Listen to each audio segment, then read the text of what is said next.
Bom dia, torcedor vascaíno. Tudo certo? Mais ou menos, né? Hoje o Brasil inteiro está de ressaca depois da eliminação do Brasil frente à equipe da Croácia. Agora, o nosso espaço aqui, como diz o Flávio Dias na nossa lojinha, o que a gente gosta de falar é sobre as coisas do Clube de Regatas Vasco da Gama. E hoje, no meu Faísca Tá On, eu quero trazer para você aqui o que eu penso sobre essa contratação do Barbieri. Qual é o modelo de jogo que o Vasco terá daqui para frente? Tentar explicar aí para que o torcedor e você possa entender um pouco de como será esse Vasco em 2023. O Barbieri, que é adepto do jogo de posição, que basicamente é tentar levar vantagem sobre o adversário. E daí existem várias maneiras. A vantagem quantitativa, você criar superioridade numérica. A vantagem qualitativa, você levar a bola até o seu melhor jogador e deixar ele numa boa condição contra o adversário. A vantagem socioafetiva, a partir da hora que você tem um grande entrosamento com seus companheiros. A vantagem posicional, que é receber a bola entre linhas. Enfim, eu não vou me pegar tanto a isso. Vou tentar trazer aqui umas 2, 3 artes aí para você aos poucos ir entendendo. Quem sabe com o decorrer do Barbieri, a gente vai trazendo todas essas possibilidades que esse novo trabalho tem. Antes de começar a falar por aqui, vou pedir para você, deixe seu like, compartilhe esse vídeo nas suas redes sociais aí para fortalecer o nosso trabalho aqui no canal Atenção Vascaínos. Se liga aí!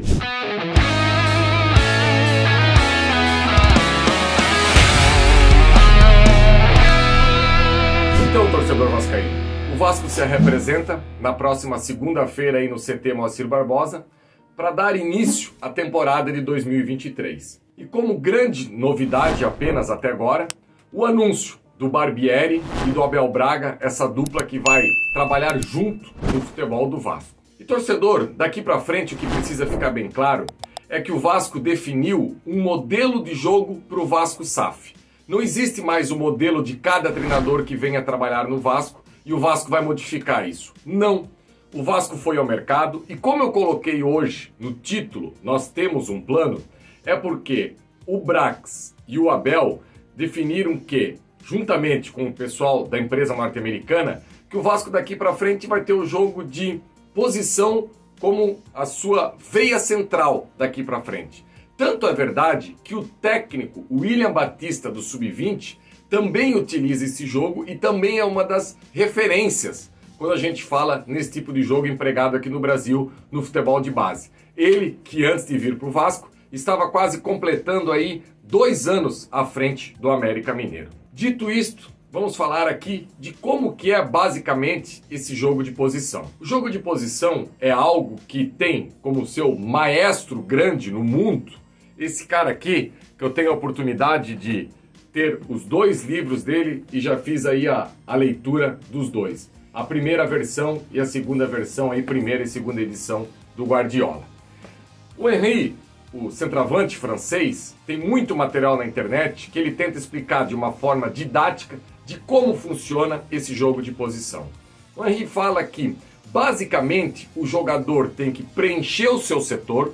Isso não quer dizer que aquele jogador fica fixo aí. Como você pode ver nessa lâmina aí, que eu trago essa flecha entre o lateral na base da jogada, o meia e o extrema. Só que, como indicam essas flechas aí, eles têm a possibilidade de trocar de posição. O meia pode ir para a extrema, o extrema pode ir para a lateral e o lateral pode ir para dentro. Então, o mais importante é deixar todo o momento esse campo povoado, dando essa amplitude para poder gerar os espaços. O Henry fala que vários coletivos no Barcelona tinham um cone que ia da área do goleiro do Barcelona até a intermediária do adversário, em que os jogadores que jogavam pelo lado esquerdo do campo não poderiam ir pelo lado direito, e os jogadores que jogavam pelo lado direito não poderiam vir para o lado esquerdo. E o mais importante, confiar no seu companheiro que essa bola vai chegar nesse setor. O Pedrinho, grande craque hoje, craque também dos comentários, em uma entrevista com Abel Ferreira, deixou claro que na época que ele jogava, às vezes demorava a bola para chegar até ele vinha até atrás, no meio dos zagueiros, apenas carimbava a bola e voltava lá para a meia. E o Abel, durante essa entrevista, deixa claro que, no Brasil, quem melhor praticava o jogo de posição era o Maurício Barbieri. Inclusive, fez grandes elogios ao técnico do Bragantino.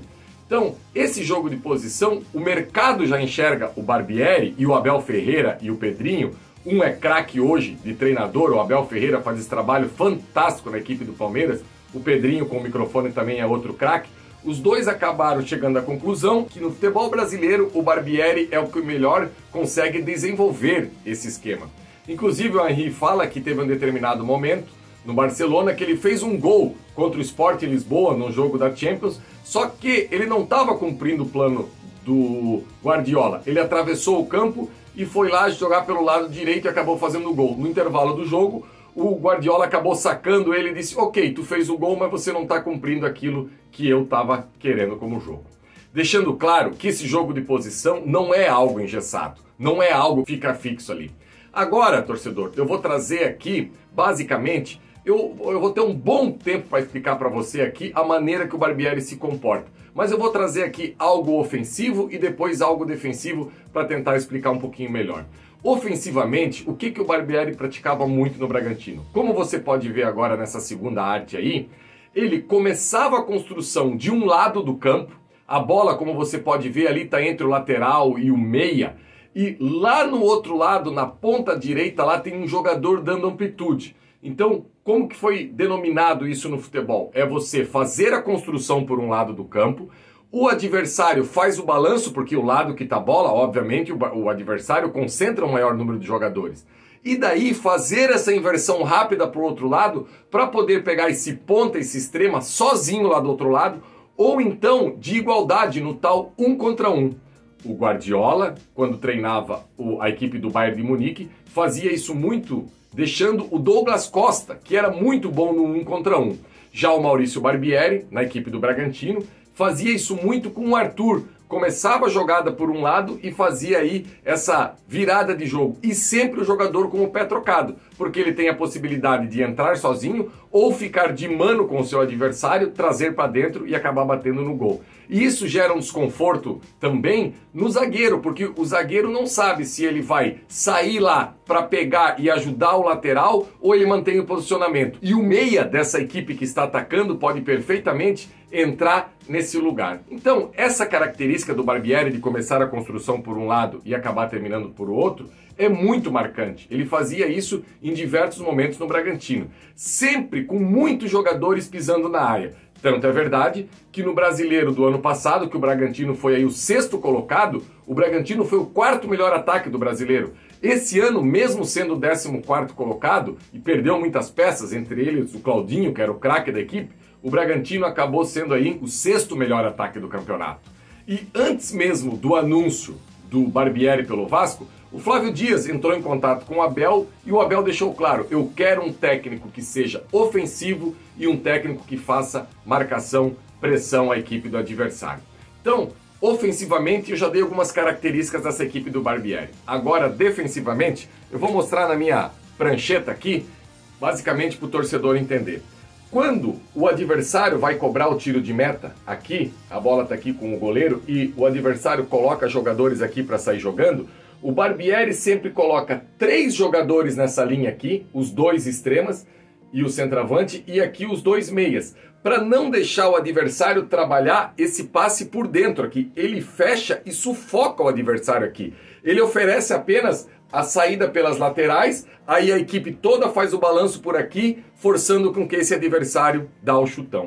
Outra coisa que fica bem claro no trabalho do Barbieri é o seguinte: quando o adversário está aqui e ele está com a bola e um desses volantes aqui se sente acuado e dá o passe para trás, é um gatilho para que toda a equipe do Barbieri, o Vasco agora no caso aqui, o de preto, acaba indo para frente em conjunto. Todo mundo acaba acompanhando alguém para fazer esse adversário aí. Obviamente eu coloquei menos jogadores de branco aqui para não precisar na primeira instrução que eu estava dando aqui. Enfim, essa linha sobe toda. Então, o que nós estávamos acostumados a ver nessa equipe do Vasco, aquela pressão do Raniel com o Nenê, uma pressão meia bomba, com os zagueiros do Vasco aqui atrás, nessa região do campo, isso não existe mais. Com o Barbieri, a partir da hora que esse volante passa essa bola aqui para o zagueiro, toda a equipe vem. E daí que agora eu vou chegar num ponto.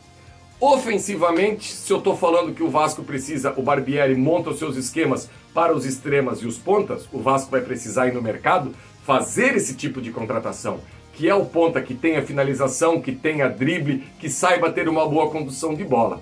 Se o Vasco quer jogar com uma linha alta, marcando pressão ao adversário, sufocando, o Vasco precisa ir ao mercado, contratar zagueiros rápidos. Porque como que eu vou tirar minha equipe lá de trás pressionando o adversário, se o adversário pode de um chutão dar um contra-ataque, e como que eu vou fazer para caçar? Então, agora que o Vasco está começando uma equipe aí praticamente do zero, uma equipe aí realmente que vai precisar de muitos jogadores, dá sim para ir ao mercado e buscar esses jogadores que se adequam a esse modelo de jogo. E o Brax deixou muito claro isso na terça-feira. Ele não especificou como eu estou fazendo aqui, mas quando ele fala que quando ele for apresentar um jogador, ele vai falar o porquê daquele jogador, eu acredito que seja porque tem que ser um jogador que esteja dentro do plano que o Vasco tem agora do seu futebol para o próximo ano, que é um plano de um futebol ofensivo, um futebol bonito e principalmente um futebol que sufoque o adversário. E para isso acontecer, você precisa ter aí vários jogadores realmente que possam dar aí essa sustentação para a sua equipe.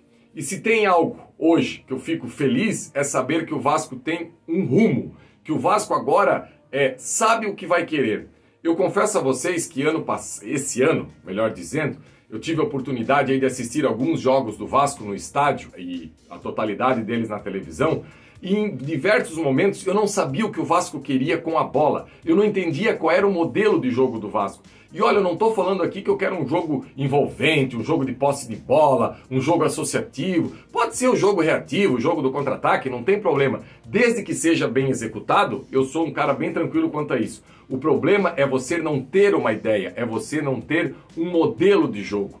E hoje eu deixo com vocês aqui essa frase do Ancelotti, um grande treinador aí italiano, que ele deixa bem claro, e está na tela aí, que o importante que você tenha um plano, não interessa qual seja esse plano e o modelo que você vai chegar lá. Você tendo um plano, você vai ser proativo e você não vai ser alguém reativo que vai ter que só reagir àquilo que o adversário faça até você.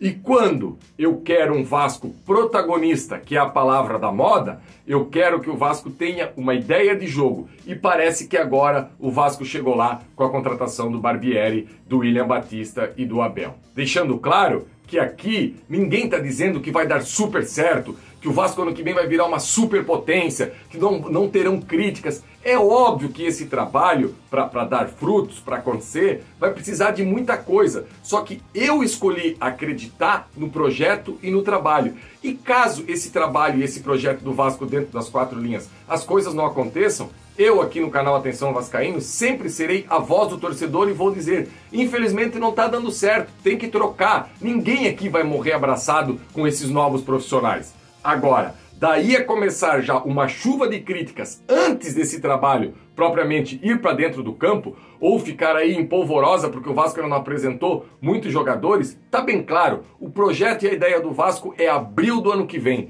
Temos um Carioca pela frente que a gente nem sabe se vai com a equipe titular pela questão aí dos direitos de transmissão, que não querem dar o Vasco a mesma condição do que o seu rival, enfim, tudo isso que a gente já sabe. Valeu, galera! Deixe seu like, por favor, compartilhe esse vídeo nas suas redes sociais aí para continuar aqui fortalecendo o nosso trabalho. Esperando e aguardando que na próxima semana o Vasco já começa a esboçar um elenco, alguns jogadores pelo menos, para no próximo encontro aqui já tentar aí ver a maneira que esses jogadores possam se enquadrar no esquema do Barbieri. Um abraço e uma ótima semana. Valeu, galera!